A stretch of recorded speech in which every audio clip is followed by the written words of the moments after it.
할렐루야.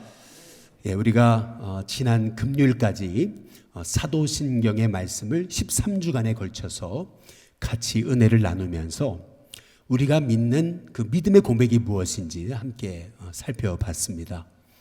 간단히 정리를 해보면은 먼저 우리는 삼위일체 하나님을 믿는 것이죠. 전능하사 천지를 만드신 우리 하나님이 바로 나의 아버지이심을 믿는 것. 이 믿음이 얼마나 놀라운지 몰라요. 천지를 만드신 전능하신 하나님이 바로 나의 아버지시다.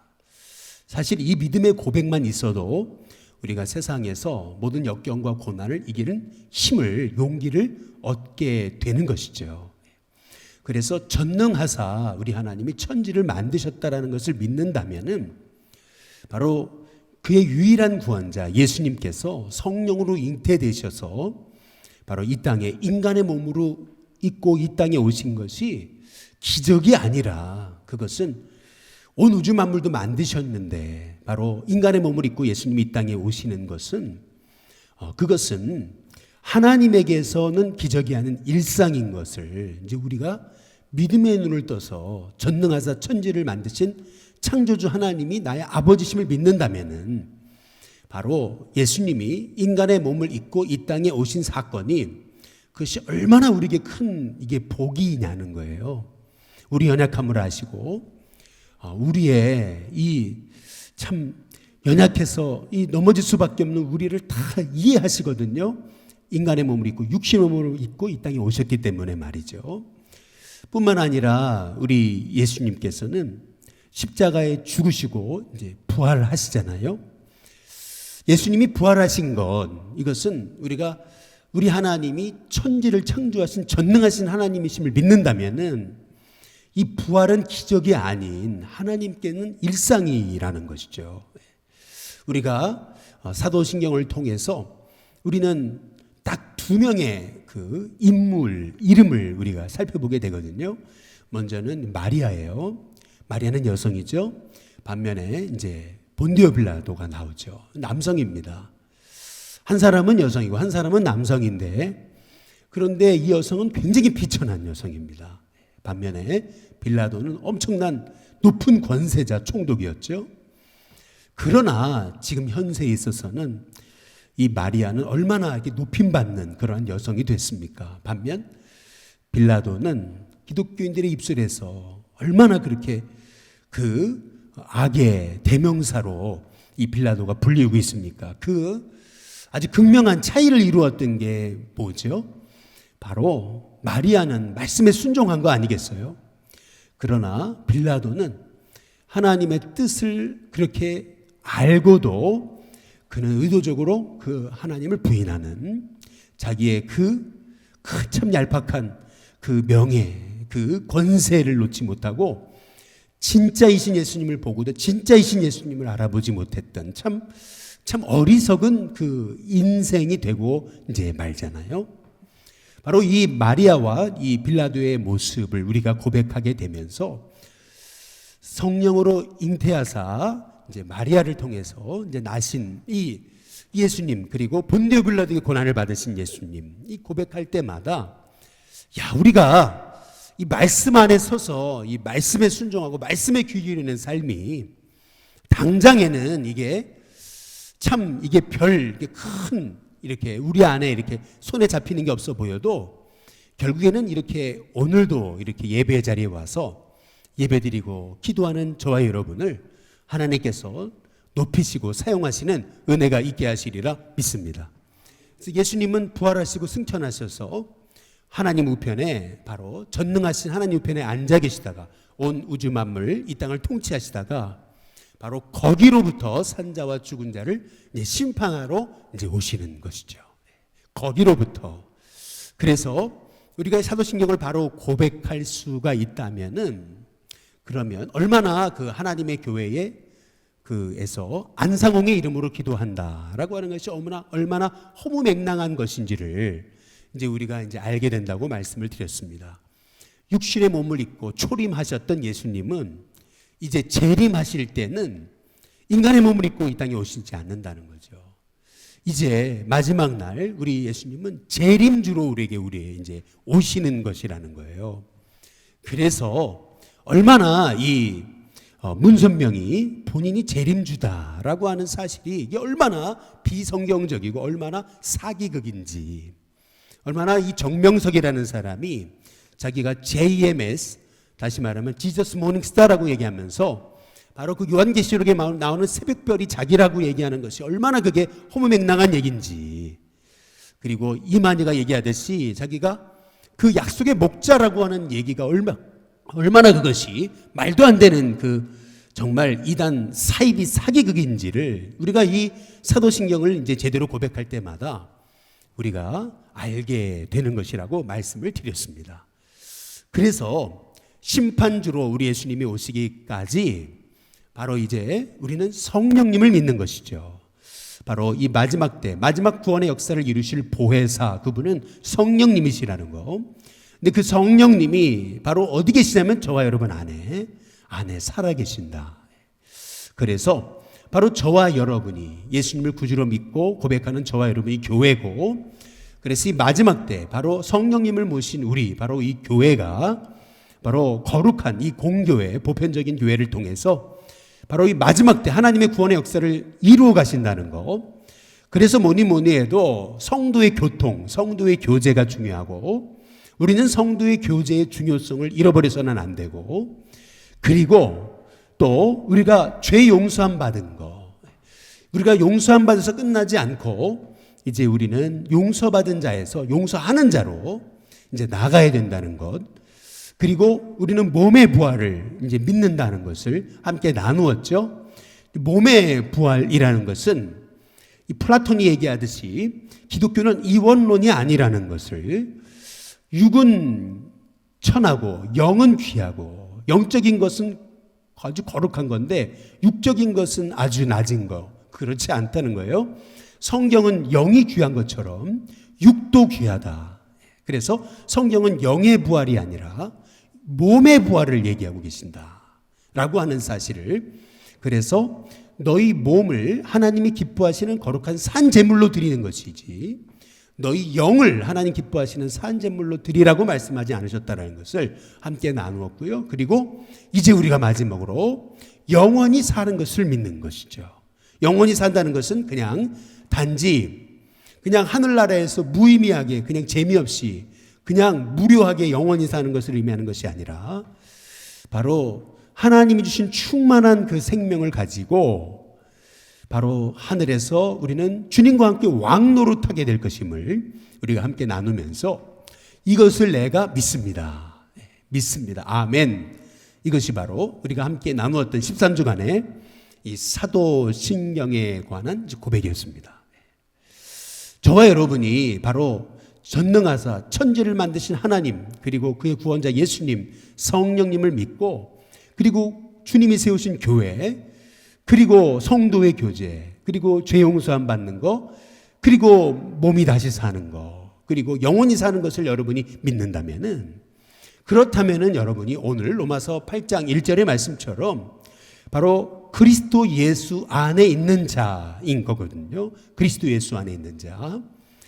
그래서 우리는 그리스도 예수 안에 있는 자란 어떤 사람인가라고 하는 것을 우리가 받은 축복, 내가 가진 이 그리스도인으로서의 바른 정체성, 이제 이것을 오늘 로마서 8장을 통해서 이제 우리가 이제 배워야 되는 것인 거죠.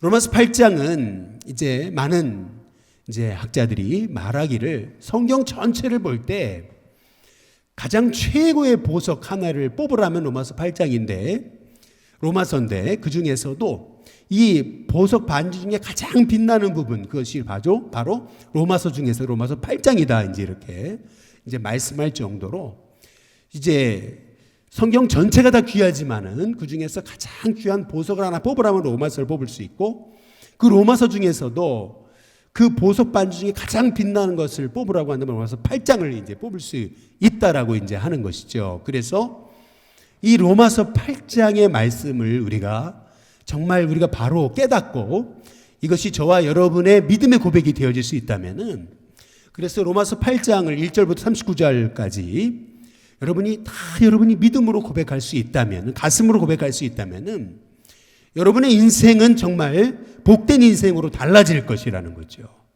우리가 요새 주일마다 함께 나누듯이 이사야서를 통해서 말씀하시는 거, 정말 내가 뇌를 붙잡아서 너를 보호하고 너를 세워서 백성의 언약과 이방의 빛이 되게 하리라 하신 그 주님의 우리를 향한 그 말씀이 그냥 허공에 외치고 끝나는 그냥 메아리가 아니라, 그냥 허공에서 그냥 한번 외쳐주고 끝나고 없어 사라진 음성이 아니라, 그것이 바로 나를 향해서 주시는 하나님의 분명한 음성이 된다라는 거. 그래서 로마서 8장을 함께 우리가 나누는 가운데 저와 여러분에게 나에게 들려주시는, 너는 이렇게 존귀한 자다 말씀하시는 그 하나님의 말씀이 깨달아지는 저와 여러분이 다 되시기를 주님의 이름으로 축복합니다. 먼저 그리스도 예수 안에 있는 자, 그러므로 그리스도 예수 안에 있는 자, 그러면 그 자, 그리스도 예수 안에 있는 자는 누구냐는 거죠. 첫 번째, 그리스도 예수 안에 있는 자는 정죄함이 없는 사람이다 라고 그렇게 말씀하고 있는 겁니다. 로마서 8장 우리 1절에 보시면은 우리 다 함께 한번 같이 읽어볼까요? 같이 있습니다. 시작. 그러므로 이제 그리스도 예수 안에 있는 자에게는 그 다음 뭐예요? 결코 뭐가 없어요? 정죄함이 없나니 라고 이렇게 말씀하잖아요. 여기서 중요한 단어, 그것은 뭐냐면 결코라는 거예요. 결코. 네. 결코라는 게 뭐죠? 절대로 정죄함이 없다라고 이렇게 이제 말씀하고 계시는 거예요. 우리가 여기서 이제 정죄한다라고 하는 이 단어를 우리가 조금 이해할 필요가 있는데요. 정죄한다라고 하는 말의 의미는 결국 심판한다라고 하는 그런 뜻이 이제 있는 거거든요. 여러분 혹시 사람에게 정죄 받으셔 보셨습니까? 한번 여러분이 누구한테 이렇게 정죄 받아 보신 적이 있으십니까? 사람이요, 이 정죄를 받는다는 거, 다시 말하면 너는 안 돼, 너는 글렀어, 너는 소용없어, 그렇게 몸부림쳐 봐도 너는 죽었다 깨나도 안 돼. 이게 사람이 이렇게 정죄를 당한다라고 하는 것이, 이게 얼마나 그 정죄가 이 사람의 이 뇌리에 박혀 있는지요. 이 정죄라는 것이, 사람이 정죄감에 빠져버리면은요, 사람이 거기서 헤어나온다는 것이, 이것이 얼마나 이게 고통스럽고 얼마나 이게 그 사람의 영혼을 묶고 있는지 이게 모르는 거예요. 그런데 그리스도 예수 안에 있는 자는 결코 정죄함이 없대잖아요. 여러분, 사람들이 여러분을 정죄하고 넌 안 돼, 너는 아무리 노력해도 소용없어, 네 죄는 용서함 받을 수 없어, 너는 끝났어 라고 누군가 여러분을 향해서 정죄했습니까? 정죄합니까? 여러분에게는 결코 정죄함이 없음을 믿으시기를 주님의 이름으로 축복합니다. 이 정죄함이라는 것이요, 얼마나 한 인생의 그 가능성을 완전히 뿌리째 뽑는 건지요. 우리 그리스도인들은요, 사람 정죄하면 안 돼요. 주님도 우리를 정죄하지 않으시는데 우리가 어떻게 다른 영혼을 정죄합니까? 정죄하면 안 되는 거죠. 옛날에 한 그 소년이요, 신부님 옆에서 이렇게 성찬을 이렇게 옆에서 도와드리고 있었어요. 근데 이 아이가 실수도 할 수 있는 거잖아요. 어린아이가요. 근데 어린아이가 자칫 잘못해가지고 성찬 이유를 떨어뜨렸단 말이죠. 그랬더니 신부님이 말이죠, 이게 뭔데, 이게 예수님의 몸인데 그러면서 말이죠, 네 같은 게 내가 그럴 줄 알았다고, 네 항상 네 그 모양이냐고 이러면서 정죄를 해버린 거죠. 내 앞에, 내 눈에서 지금 당장 꺼져버리라고, 절대 나타나지 말라고 말이죠. 너는 안 된다고 말이죠. 이렇게 정죄를 해버린 거죠. 근데 이 신부님이 이 입술로 정죄한 대로 이 아이는 그로부터 완전 교회를 등져버렸습니다. 하나님으로부터 완전 등져버리고 훗날 아주 지독한 공산주의자가 돼요. 그리고 나서 유고의 대통령이 됩니다. 하나님과 완전히 등진 인물이 되는 거죠. 그게 바로 티토라는 인물입니다. 여러분, 우리가 이게 그리스도 예수 안에 있는 자에게는 정죄함이 없어요. 우리가 그리스도 예수 안에 있는 자에게는 정죄함이 없다. 여러분, 이 믿음의 고백이 저와 여러분의 고백이 되셔야 됩니다. 그리스도 예수 안에 있는 자는 결코라고 했잖아요. 결코 정말 결코 정죄함이 없다. 누가 여러분을 정죄합니까? 넘어뜨립니까? 누가 여러분을 계속 참소합니까? 여러분, 마귀가 정죄한다는 거 아십니까? 마귀에게 정죄당해 본 적 있으십니까? 혹시? 요한계시록 12장 10절에 보면은 마귀에 대해서 뭐라고 얘기하시냐면은 우리 형제를 밤낮 참소하던 자 이렇게 얘기하거든요. 밤낮 참소한다 그랬어요. 이 참소, 이간질한다는 거거든요. 다시 말하면 끊임없이 마귀는 우리 곁에서 우리를 정죄하는 거예요. 너는 네 죄는 용서 안 받을 수 없단 말이에요. 너는 회복될 수 없단 말이에요. 너 다시 일어날 수 없단 말이에요. 너는 그렇게 용을 써도 너는 주님 쓰시지 않는단 말이죠. 이 정죄감이라는 것이 이게 얼마나 무서운 건지 몰라요. 제가 여주에 있을 때 한번 그러한 그 사단의 속삭임을 제가 들은 적이 있어요. 제가 이렇게 열심히 이제 목회해서 어떻게든 하나님 앞에 쓰임 받고 싶어가지고 몸부림을 치는 당시 정말 그 앞길이 안 보였을 때가 있었어요. 그런데 말이죠. 그 기도하는 자리였거든요. 이렇게 혼자 골방에 들어가서 기도하는 자리였는데 그때 순간 절망감이 몰려오면서 절망감과 함께 마귀가 주는 것이 죄책감이더라고요. 절망감과 함께 죄책감이 몰려오면서 갑자기 제게 몰려왔던 생각, 그게 뭐냐면 넌 안 된다는 거예요. 너는 그래서 안 된다는 거예요. 차라리 그냥 택시기사나, 아니 택시기사도 잘할지 모르겠다는 거예요. 이렇게 저한테 계속 정죄감을, 너는 아무것도 못한다는 거예요. 너는 아무것도 할 수 없다는 거예요. 이런 정죄감이 있잖아요. 패배의식. 이 마귀가 제 안에서 얼마나 저를 괴롭히는데요. 저는 그때 알았어요. 아, 그렇구나. 이 마귀가 지금 날 정죄하고 있구나 말이죠. 그때마다 우리가 선포해야 될 말씀이 뭐냐면 오늘 로마서 8장 1절이에요. 그러므로 그리스도 예수 안에 있는 자에게는 그 다음 뭐죠? 결코 뭐가 없어요? 정죄함이 없습니다. 저와 여러분에게 바로 그리스도 예수 안에 있는 자, 바로 예수님을 나의 구주와 주님으로 고백하며 믿는, 바로 예수님을 나의 주님으로 모신 저와 여러분 안에게는 결코 정죄함이 없다라는 사실을 믿으시기를 주님의 이름으로 축복합니다.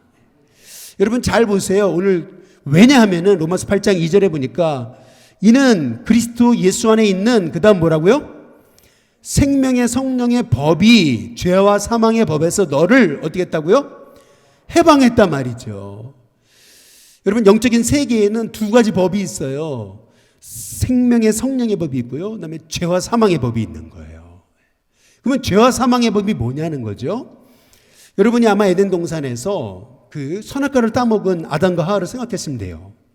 아담이 선악과를 따먹고 나서, 하와가 선악과를 따먹고 나서 하나님이 아담을 찾으시고 내가 어디 있냐? 내가 먹지 말라고 하는 그 열매 먹었냐? 그때에 아담이 뭐라 그래요? 하나님이 나에게 주셔서 나와 함께 있게 하신 저 여자 때문에 이렇게 얘기하잖아요.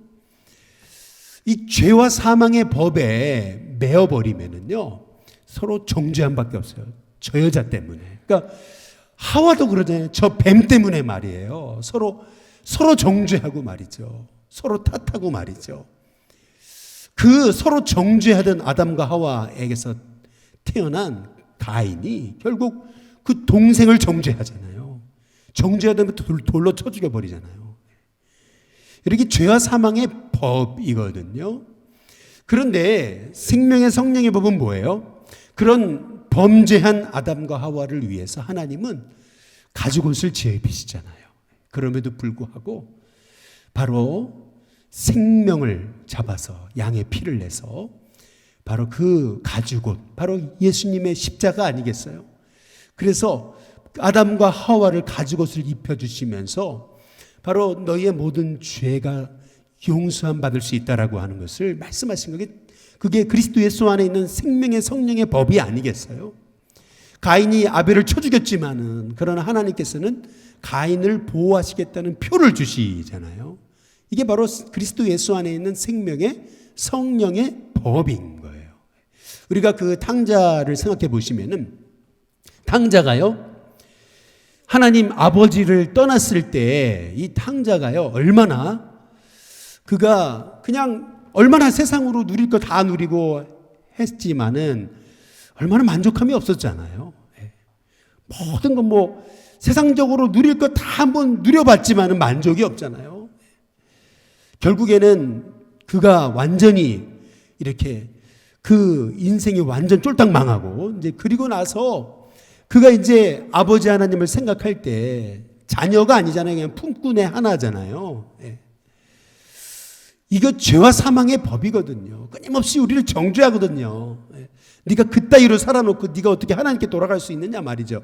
이 죄와 사망의 법 아래서는 우리가 절대 우리가 자유함이 없습니다. 끊임없이 내 안에 정죄함이 있는 거예요. 악한 사단 마귀는 끊임없이 바로 죄를 가지고 우리를 정죄합니다. 그런데 바로 그리스도 예수 안에 있는 생명의 성령의 법, 그 생명의 성령의 법이 우리를 이 죄와 사망의 법에서 해방시키신 거예요. 이 탕자가 하나님 아버지 품에 왔을 때 이미 아버지는 다 용서하고 품어주잖아요. 그 아들을 위해 잔치를 벌리고요. 그 아들을 위해서 가락지를 껴주잖아요. 이미 우리는요, 그리스도 예수 안에 있는 자는요, 여러분 결코 정죄함이 없습니다. 왜냐? 그리스도 예수 안에 있는 생명의 성령의 법이 죄와 사망의 법에서 우리를 어떻게 하셨어요? 해방하신 거예요. 여러분, 저와 여러분에게 누군가, 아니 마귀 사탄이 끊임없이 여러분에게 여러분 가슴속에서 너는 안 돼, 너는 안 돼 속삭이는 그러한 정죄감이 있습니까? 여러분, 그 정죄감에 속지 마시기를 주님의 이름으로 축복합니다. 하나님 여러분을 세우셨어요. 하나님 손을 붙잡고 계시고 보호하시고 이렇게 세워서 백성의 언약과 이방의 빛이 되게 해 주십니다. 그래서 하나님이 나를 불러 세우셔서 하나님의 종으로 삼으셨다라고 하는 이 믿음을 가지고 로마서 8장 31절에 35절 말씀처럼 하나님 날 위하시는데 누가 나를 대적하냐 말이죠. 아들까지 주셨는데, 다 내어주셨는데 누가 나를 고발하리요 말이죠. 누가 나를 정죄하리요. 죽었다 다시 살아나신 그분이 그리스도신데 그분이 바로 하나님 보좌 옆에 날 위해 기도하고 계시는데 그분이 나를 의롭다고 하시는데 누가 나를 정죄할 수 있겠냐는 거예요. 누가 나를 그리스도 예수의 사랑에서 나를 끊을 수 있겠느냐? 여러분, 이 믿음의 고백을 가지고 그리스도 예수 안에 있는 자에게는 결코 정죄함이 없다. 여러분, 이 믿음의 고백이 저와 여러분의 고백이 다 되시기를 주님의 이름으로 축복합니다. 여러분, 이런 자유함이 저와 여러분 가운데 있게 되시기를 주님의 이름으로 축복합니다. 두 번째로 그리스도 예수 안에 있는 자, 그런즉 그리스도 예수 안에 있는 자, 그리스도 예수 안에 있는 자는 어떤 사람이냐면요, 여러분 성령의 사람입니다. 로마서 8장 한번 9절에 보시면 다 함께 한번 읽어볼까요? 같이 있습니다. 시작. 만일 너희 속에 하나님의 영이 거하시면 너희가 육신에 있지 아니하고 영에 있나니 누구든지 그리스도의 영이 없으면 그리스도의 사람이 아니라. 여기 보면은 누구든지 그랬어요. 그리스도의 영이 없다면 그는 그리스도의 사람이 아니다. 이 말의 의미는 뭐죠? 그리스도의 사람에게는 다 바로 그 안에 그리스도의 영, 성령님이 계시다라는 것이죠.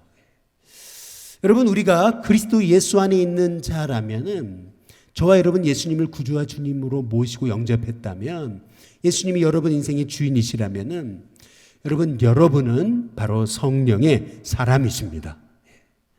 성령의 사람이세요. 여러분, 이게 얼마나 이게 놀라운 고백인지요. 이제 성경 빼도 돼요, 전사님? 성경 빼도 돼요. 이게 얼마나 놀라운 고백이냐면요. 민수기 11장에 보시면은 이런 말씀이 나와요.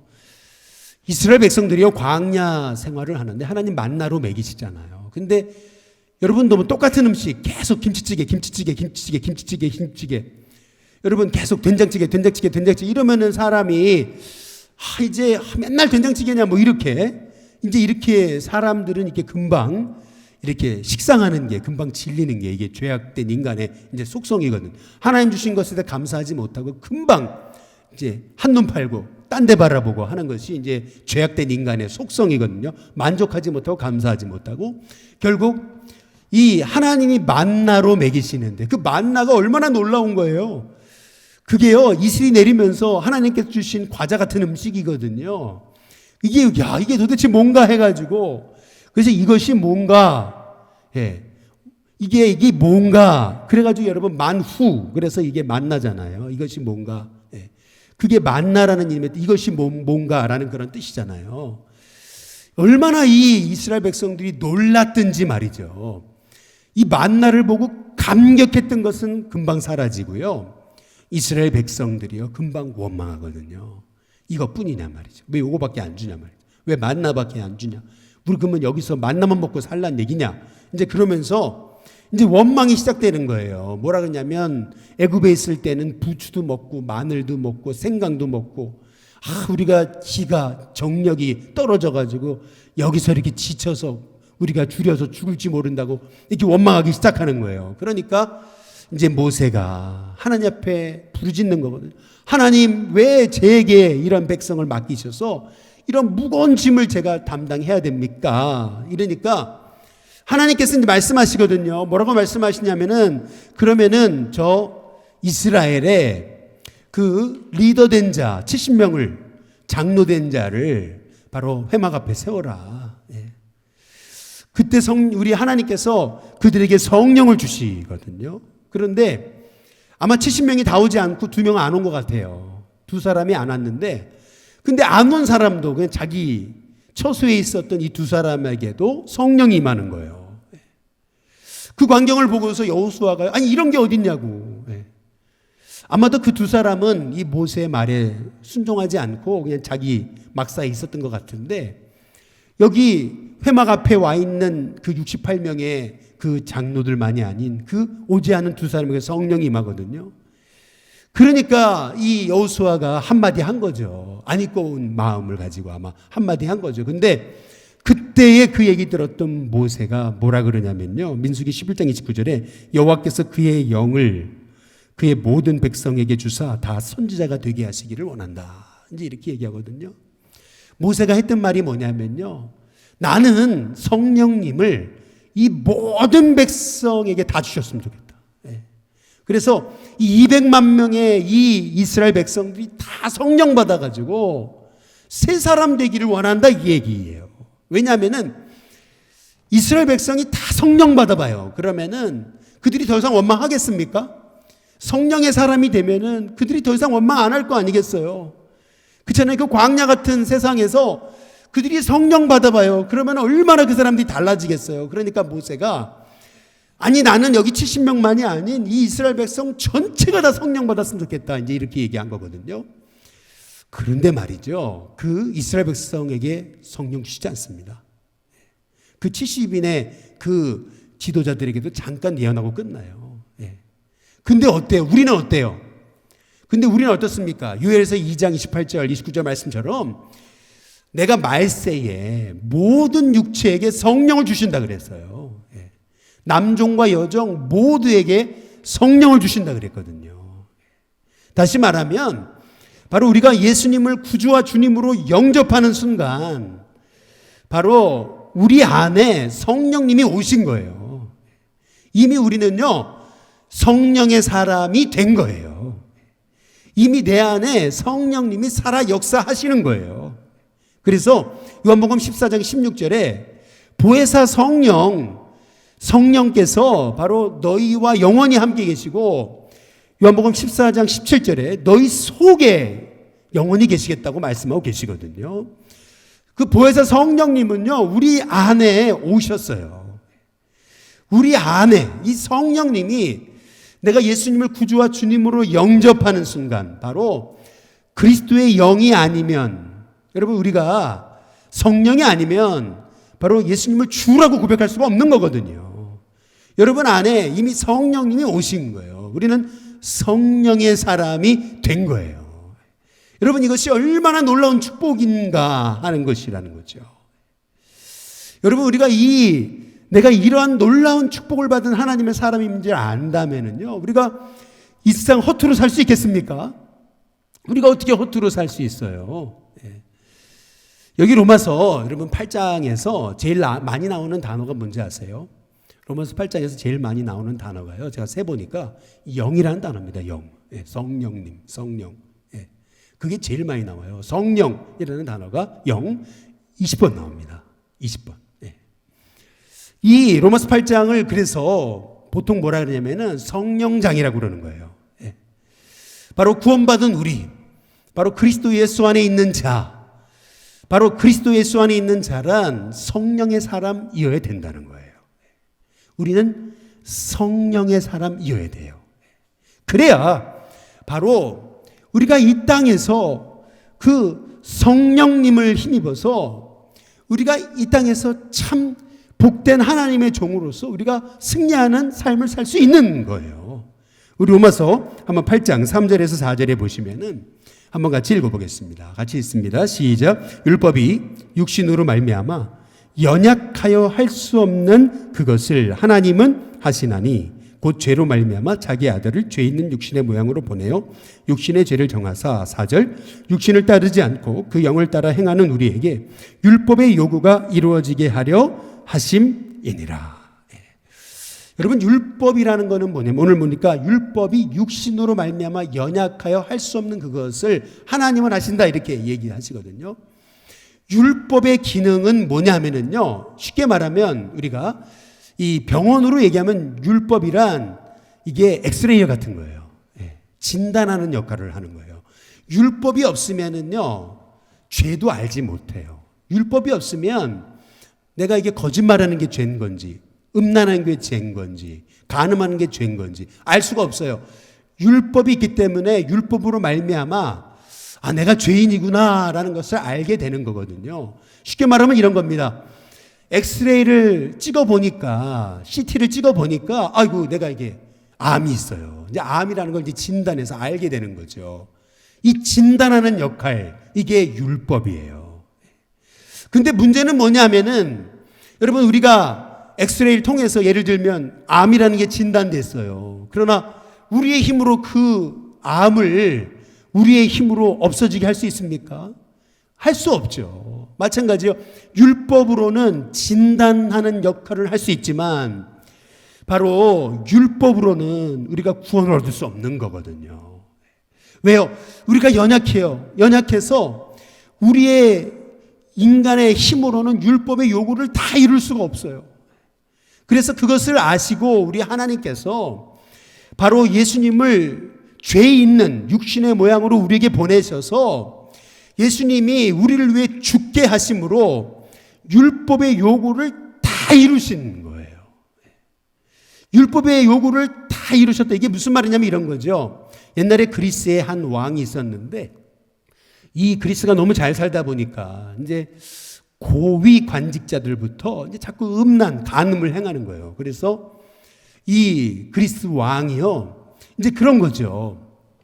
소위 이제 간음을 행하는 자들을 두 눈을 다 뽑아버리겠단 말이죠. 이제 법을 제정한 거예요. 그런데 아이고 이거 어떻게 해요? 자기 아들이 제일 먼저 바로 그 간음죄에 걸려버린 거죠. 그때에 이 그리스의 왕이 했던 거 어떻게 해요? 그럼 없던 걸로 하자. 그러면 이거는 말이 안 되는 거잖아요. 이 바로 법의 요구를 이루어야 되는 거거든요. 그래서 이 왕이 했던 것 그것은 바로 자기의 눈 하나를 실명케 하고 아들의 눈 하나를 실명케 해서 그 법의 요구를 이루었다라고 하는 거죠. 마찬가지로 율법의 요구를 이루시기 위해서 바로 예수님이 바로 우리를 위해 육신의 몸으로 이 땅에 오셔서 모든 사람이 죄를 범하였음에 하나님의 영광에 이르지 못하였는데 바로 그리스도 예수 안에 있는 그 속량으로 말미암아 우리가 이제 값없이 의롭다 하심을 얻은 자가 된 거거든요. 그래서 이제는 우리가요 더 이상 육을 따라 사는 사람이 아니라는 거예요. 우리가 이제는 오늘 로마서 8장 우리 4절 다시 한번 띄워줘 보시면은 3절 4절 그 끝에 부분에 보니까 이제는 육신을 따르지 않고 우리는 뭐를 따라 사는 사람이에요?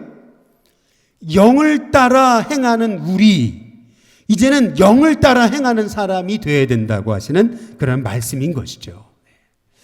여러분 저와 여러분은 바로 그리스도 예수 안에 있는 자란 다시 말하면 바로 성령의 사람이고 또 성령의 사람이어야 된다는 것을 여러분 깨달으시기를 주님의 이름으로 축복합니다. 우리는 이제는 성령님을 따라 성령님을 의존하고 성령님을 의지해서 나는 이 십자가에 죽어지고 성령님이 이끌어 가시는 대로 살아가는 사람이어야 된다는 거예요. 그것이 바로 그리스도 예수 안에 있는 자의 삶이라는 것이죠. 그래서 이제 마지막 세 번째로 그리스도 예수 안에 있는 자란 성령을 따라 사는 사람이어야 된다는 거죠. 성령을 따라 사는 사람. 그럼 성령을 따라 산다는 게 뭔가? 우리 로마서 8장 우리 5절에서부터 보시면은 우리 같이 한번 5절 같이 한번 읽어보겠습니다. 함께 있습니다. 시작. 육신을 따르는 자는 육신의 일을, 영을 따르는 자는 그 다음 뭐예요? 영의 일을 뭐 한다고요? 생각하나니. 예. 여러분이 이제 차를 여러분이 이제 운전하는 거를 여러분이 배우신다면은 여러분이 처음부터 이제 기아는 이렇게 넣고 엑셀레터는 이렇게 밟고 브레이크는 이렇게 밟고 여러분 이거를 처음부터 아는 사람이 없잖아요. 이제 하나하나 차근차근 배워가는 거죠. 마찬가지입니다. 예. 여러분이 이제 그리스도인이 되었어요. 그렇다면은 이제 어떻게 하는 것이 영을 따라 사는 것인 방법인지를 배워야 되는 거예요. 예. 우리는 그냥 예수님 믿어 구원받고 영생 얻었다 이러면 끝나는 거로 생각하는데 그렇지 않습니다. 여러분 우리가 구원받아서 하나님의 자녀가 됐고 영생을 얻은 사람이라면 그러면 이 땅에서 그 영생을 누려야죠. 그 영생을 누리는 방법 그것이 뭐냐면 이제는 성령을 따라 사는 사람이 되어야 되는 거거든요. 그러면 어떻게 하는 것이 성령을 따라 사는 사람 삶이라는 거냐는 거예요. 사도 바울이 오늘 우리에게 분명히 말씀하고 있는 거죠. 로마서 8장 우리 5절을 다시 보시면은 이제는 우리는 육의 사람이 아니에요. 우리는 영의 사람이라는 거죠. 내 안에 그리스도의 영이 성령님이 계세요. 그래서 이제는 우리는 육을 따르는 사람이 아니고 영을 따르는 사람. 그래서 육신을 따르는 자는 육신의 일을, 영을 따르는 자는 영의 일을 뭐 한다고요? 생각한다고 말이죠. 그러니까 무슨 말이냐면요. 이제 우리는 영의 사람이다. 우리는 성령을 따르는 사람이다. 라고 한다면은 이제 성령님이 기뻐하시는 생각을 해야 된다는 거예요. 성령님이 주시는 그 생각을 하며 이제 살아가야 된다는 거죠. 보통 우리가 이제 5만 가지 생각이라 그러잖아요. 근데 미국의 한 심리학자의 얘기에 따르면은 정말 사람이 하루에 4만 가지 생각에서 한 6만 가지 생각을 한다고 하는 얘기를 하더라고요. 진짜 5만 가지 생각이 맞는 거예요. 그런데 이 4만 가지에서 6만 가지 생각 중에서 부정적인 생각이 한 75%, 쓸데없는 생각이 10%, 그리고 이 긍정적인 생각이 한 15% 된다는 거죠. 그런데 우리가 자꾸 육의 생각, 이 육의 생각에 빠지면은 오늘 말씀처럼 로마서 8장 우리 6절 말씀처럼 육신의 생각은 뭐라고요? 사망이요. 영의 생각은 뭐라고요? 생명과 평안이다. 근데 7절에 우리 다 함께 읽어보겠습니다. 같이 있습니다. 시작. 육신의 생각은 하나님과 뭐가 돼요? 원수가 된다 말이죠. 요한복음 13장 2절 말씀에서 이 가룟 유다의 마음에 예수를 팔려는 생각을 넣었다고 이렇게 분명히 말씀하고 있거든요. 그러니까 하나님의 사람으로서 우리가 영의 사람으로 이 생각을 관리하는 게 얼마나 중요한가. 성령님이 이끌어 가시는 대로 생각한다는 것이 이게 얼마나 중요한가라고 하는 것을 여러분이 아셔야 된다는 거죠. 그러니까 이제는 우리 육의 사람이 아니고 우리는 영의 사람이에요. 우리는 바로 그리스도 예수 안에 있는 자예요. 그러면 그리스도 예수 안에 있는 자로서 우리는 이 땅에서 정말 영의 생각으로 승리하는 하나님의 종이 되려면은 끊임없이 우리가 성령님이 기뻐하시는 그 생각을 이제 해야 된다라고 하는 것이죠. 이재철 목사님의 얘기를 들어보니까 이분이 그 양화진 쪽에 이제 사택이 있으셨을 때 이제 양화진 우리 그 선교사 묘역 그 근처를 이제 자주 이제 이렇게 산책을 하셨다는데 저도 뭐 우리 교회 여기 뒤에 남산이 있으니까 남산을 자주 이제 산책하거든요. 마찬가지로 이제 그 양화진 묘역을 산책하다 보면 양화진 묘역이 있고 그 옆에 천주교 이제 절두산이 있거든요. 천주교 순교지가 있잖아요. 그러면 거기를 지나갈 때면은 그렇게 경건한 마음이 든다는 거예요. 자기도 내 순교의 제물이 될 수 있을까 이러면서 이제 거기를 지나가면은 마음이 경건해지는데 거기를 이렇게 돌아가지고 자기 집 쪽으로 이렇게 오시다 보면은 모텔이 이제 한 5-6개 있대요. 그러면은 말이죠. 거기를 지나가면 또 이상한 생각이 이제 스쳐 지나가게 된다는 거죠. 예. 보세요. 우리가 그냥 이렇게 그 양화진 선교사 묘역, 절두산 천주교 묘역을 지나갈 때는 엄숙해지고 마음이 경건해지는데 이상하게 이제 이런 이 모텔들이나 이런 데 지나가게 되면은 이제 또 이상한 생각이 또 이제 들 때가 있는 거 아니겠어요? 마찬가지로 여러분, 우리가 하나님의 자녀로서, 우리가 영에 속한 자로서, 그리스도 예수 안에 있는 자로서 우리가 이 땅에서 승리하는 삶을 사는 비결은 여러분의 모든 생각을 사로잡아 가지고 바로 그리스도께 복종하는 겁니다. 그래서 영의 생각을 하는 거예요. 성령님이 이끌어 가시는 생각을 해야 된다라고 하는 것이죠. 저는 우리 신교회 성도님들이 여러분의 생각을 통해서 성령님이 일하시는 하나님의 종들이 다 되시기를 주님의 이름으로 축복합니다. 여러분의 생각부터 성령님이 일하시는 통로가 되어서 나는 영의 사람인데 성령의 인도받기 위해 성령님의 말씀하심에 주목하는 하나님의 종들이 되셨으면 좋겠어요. 마지막으로 이 말씀드리고 마칠게요. 그 존 버년이라고 하는 목사, 이 존 버년이요, 여러분 잘 아시다시피 이 국교에서는 밖에서, 이 국교 밖에서, 영국 성공회 밖에서 집회 갖고 설교하는 거 금하고 있었거든요. 그런데 이 존 버년은요, 이 회중교회 목회자에게 영향받고 은혜 받아가지고 말씀 전해달라고 하는 사람들한테 말씀 전했다가 국교회 밖에서 말씀을 전했다는 이유로 감옥에 갇혀가지고 10년이 넘도록 고통받잖아요. 이게 얼마나 신실한 사람인지 감옥 안에서도 이 간수장에게 인정을 받아가지고, 그래서 이 간수장이요, 이 버년에게 집에 이렇게 잠깐 갔다 올 수 있는 그런 특혜를 줬다라는 거죠. 예. 얼마나 이렇게 가족들이 보고 싶겠어요. 그래서 그걸 이해하고서 이제 가족들을 볼 수 있게끔 이렇게 해줬는데, 버년이 말이죠, 이제 집으로 가려고 이렇게 가다가 마음이 무겁더라는 거죠. 성령님이 아니라고 말씀하시더라는 거죠. 아니라고 말이에요. 얼마나 가족들이 보고 싶겠어요. 이 간수장이 간수장의 권세를 가지고 잠깐 갔다 오라고 한 건데 갔다 올 수 있을 거 아니겠어요? 그런데 이상하게 성령님이 마음속에서 생각을 통해서 무거운 마음을 주시더라는 거죠. 아, 성령님 원하시지 않는구나. 그래서 가다가 멈춰서서 다시 바로 감옥으로 들어왔다는 거죠. 네. 근데 누가 놀라겠어요? 간수장이 놀라는, 벌써 왔냐고. 네. 왜 왔냐고. 성령님이 허락하시지 않는다고. 근데 놀라운 것은 바로 그때 바로 그 황제가 보낸 그 사신이 와서 바로 그 감찰관이 와가지고 바로 그 감옥을 감찰하더라는 거죠. 만약에 이 버년이 집에 갔더라면은 버년도 죽었을 뿐만 아니라 간수장의 목숨도 날아갔을 거라는 거죠. 여러분, 이 일화를 통해서 우리가 이제 알 수 있는 사실은 뭐냐면은, 여러분, 성령님은 우리의 생각을 통해서 역사하신다는 겁니다. 저와 여러분이 그리스도 예수 안에 있는 자예요. 여러분에게 마귀가 자꾸 생각을 통해 여러분을 정죄합니까? 자꾸 너는 안 돼. 너는 안 돼. 너는 용을 써도 넌 안 돼. 네 죄는 용서 안 받을 수 없어. 너는 회복될 수 없어. 넌 일어설 수 없어. 널 누가 쓰겠어? 하나님도 안 쓰셔. 자꾸 여러분을 정죄합니까? 자꾸 과거에 여러분이 지었던 죄를 가지고 그거 하나님 용서하지 않으셔. 자꾸 정죄합니까? 자꾸 여러분의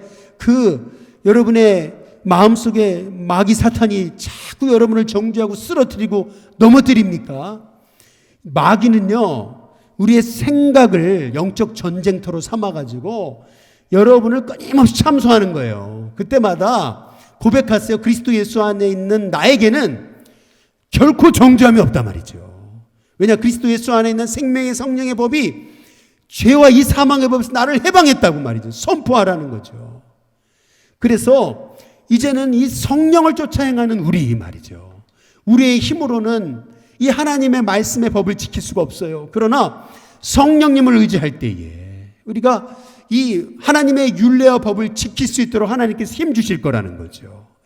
뿐만 아니라 성령을 쫓아 행하는 우리에게 성령님은 끊임없이 우리에게 말씀하시고 우리의 갈 길을 보여주시고 우리를 인도하신다는 거죠. 이제 그 성령님의 인도에 관해서 우리가 이제 로마서 이제 8장 12절부터 이제 다음 시간에 이제 보게 될 것입니다. 여러분, 저와 여러분은 성령의 사람이십니다. 성령님 저와 여러분의 안에 계십니다.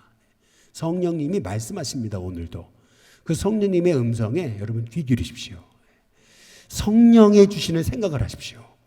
육의 생각은 사망이에요. 이런 영의 생각은 생명과 평안이라 그랬어요. 육의 생각은 하나님과 원수가 된다 그랬어요. 하나님의 법에 굴복치 않을 뿐만 아니라 할 수도 없대요. 육의 생각으로는 하나님을 기쁘시게 할 수 없대요. 성령의 생각을 해야 우리가 하나님 기쁘시게 할 수 있습니다. 육의 생각을 하는 한 우리도 가룟유다처럼 될 수 있어요. 육의 생각을 하는 한 여러분 우리도 가인처럼 그 형제를 정죄하고 우리가 돌 던질 수 있어요. 그러나 우리가 영의 생각을 할 때 말이죠. 존 버년처럼 정말 하나님의 음성을 민감하게 듣고 그 앞날은 우리가 아무것도 몰라요. 그러나 성령님이 이미 다 말씀하셨잖아요. 빨리 돌아가라고.